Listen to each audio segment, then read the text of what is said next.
Hello GoTeam coaches. This is a special message that's just for yourselves. This won't be featured in the HuddleBoard app. Congratulations to be a coach. We're very excited to have you as part of the team to be focusing on unleashing the potential of our teammates. Now, I'm going to take you through a bit of a look inside the HuddleBoard app from a different perspective that we'll release a little bit later to everyone to have a look at. But for now, it's about helping you to get prepped up with getting the best out of your teams. Now, ultimately, you want to help them with the framework, the triangle, the career mastery and results delivery framework to ensure that team members are being seen and feeling heard, delivering impact and creating a winnable game. So that means we need to get that winnable game set up.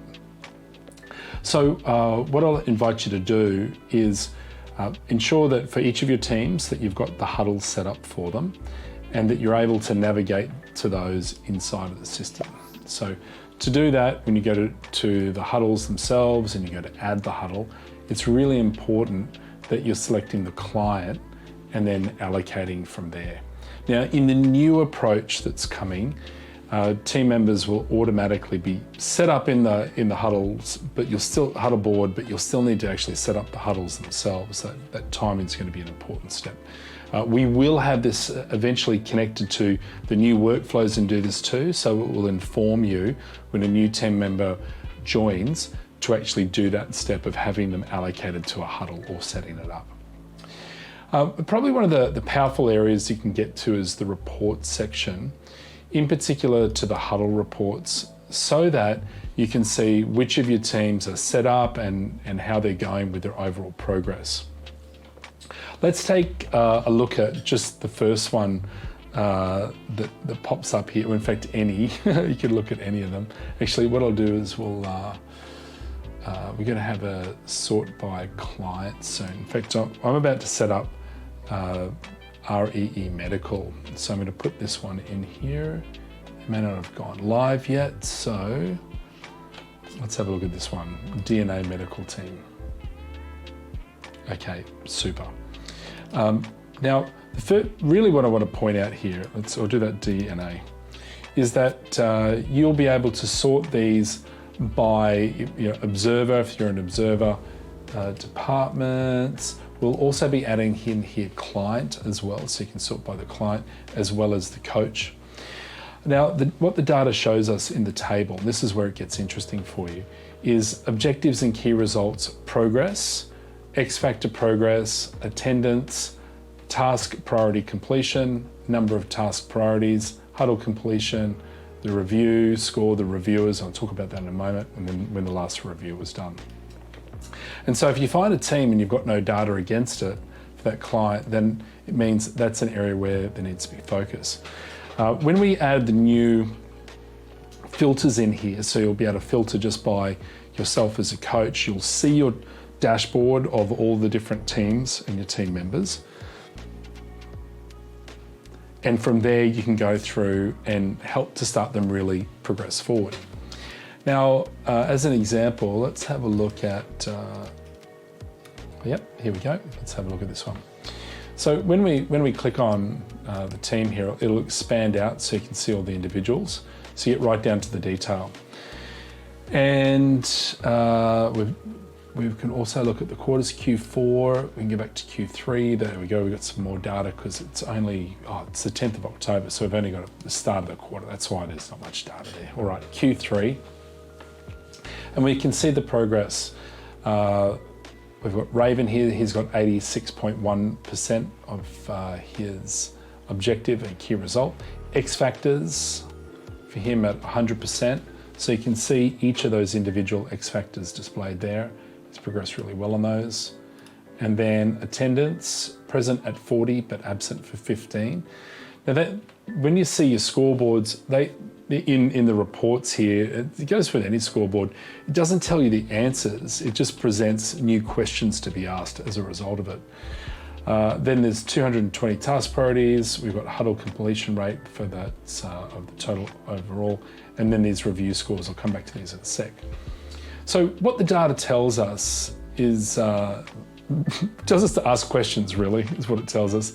So, but it does give us some insights. So for example here, we're seeing that Patrick, his priority completion is not as high as what we would like it to be. Now that could either be the user has not got the behavior yet that they're ticking off the boxes, or it means that maybe the tasks that they're selecting are too big and they're unable to complete them within the day, and some coaching's required around chunking those tasks down to being a bit smaller. It's really important when people create tasks that they have specificity behind them and that they can be completed in the day. Even better, if there's a task that's going to be more than even 2 hours, try and get them to chunk it down to something smaller again, so that you get the sensation of completion, which then has a reward to it. So when you complete something and then when it's acknowledged, that triggers off the reward mechanism in the brain, which releases dopamine, the reward system there, and therefore you feel good about achievement. And so a lot of what we're doing here is really driving the dopamine release in the brain by creating the winnable game, showing that you're winning and progressing, feeling good about those little victories that go along and celebrating that success, which just encourages you to try even more and go even further.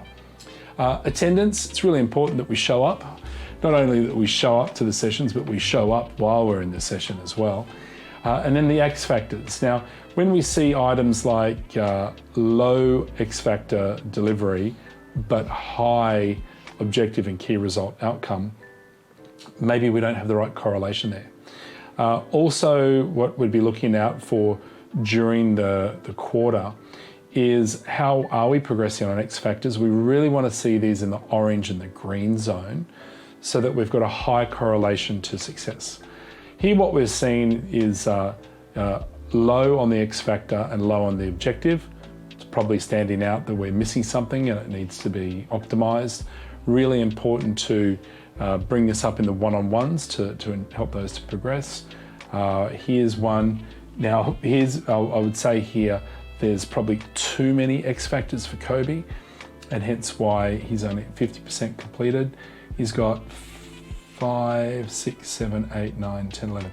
So there's too many. However, it might be that he's viewing this more like a project planning approach. Could also be that he's quite stretched over a number of projects, and that's a watch out as well for the individual.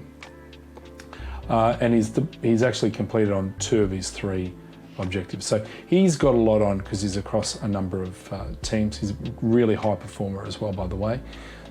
And so with this, even if his scoreboards are a bit behind, he is also across a couple of teams. So that's why we're seeing some absence there for him. Once again, the data doesn't actually, it actually helps you ask more questions so you can get to understand more. So think about it from a 7 habits perspective, we're using habit 5, seeking first to understand, then to be understood. So whenever we see the data and we've got some questions around it, it's really important to go and ask the questions with the team versus jumping in thinking that we know the answers. Okay, next thing I'd like to do here is take you over to that huddle specifically. And what you'll see on the right-hand side is the ratings area. Now, as a coach, it's really important to be attending huddles with your team members on a regular basis. The rule of thumb is this: when the team members first start, that you're having a huddle with them every day for the first 2 weeks to get them up into the rhythm of how to have the huddles themselves.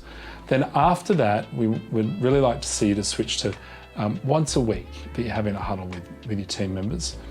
And then it can be that it could stretch to once every 2 weeks, depending on the makeup of the team with that client and how involved the client is in having the huddles themselves. Eventually, we'd like to get to a world where the client is having the daily huddles with their team and the client is running their one-on-ones with the team members as well.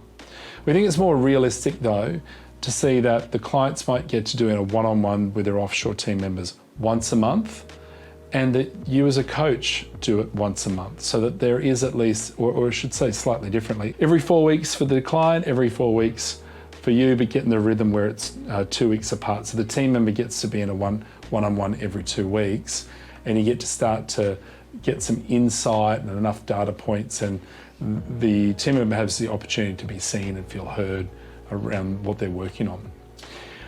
Now, with the huddles themselves, it's about rating them on a regular basis so that we can get some feedback to those sessions. We can view the history log here of when the last ratings were occurring. They're available in here, and if we go back to here, looks like we have recently regressed.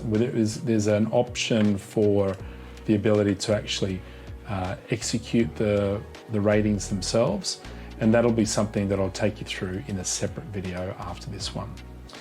Start to get familiar with the report section for the huddles in particular, so you can see those. Soon we'll have a one-on-one section as well, and then in another video I'll take you through how to create report outs specifically for your clients.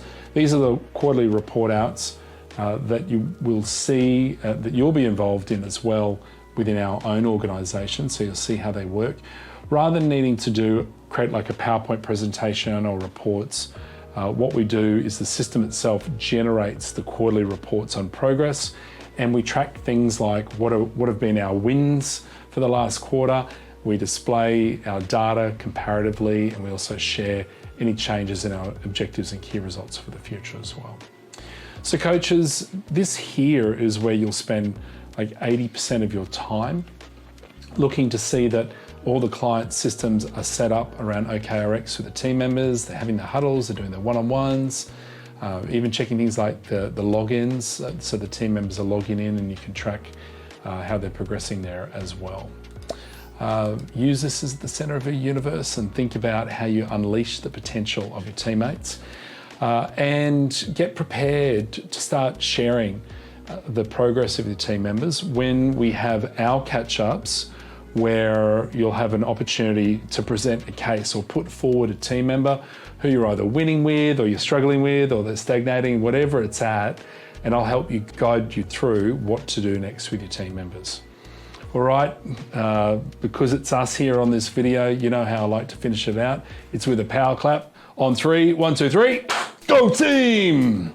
I'll see you online soon. Bye for now.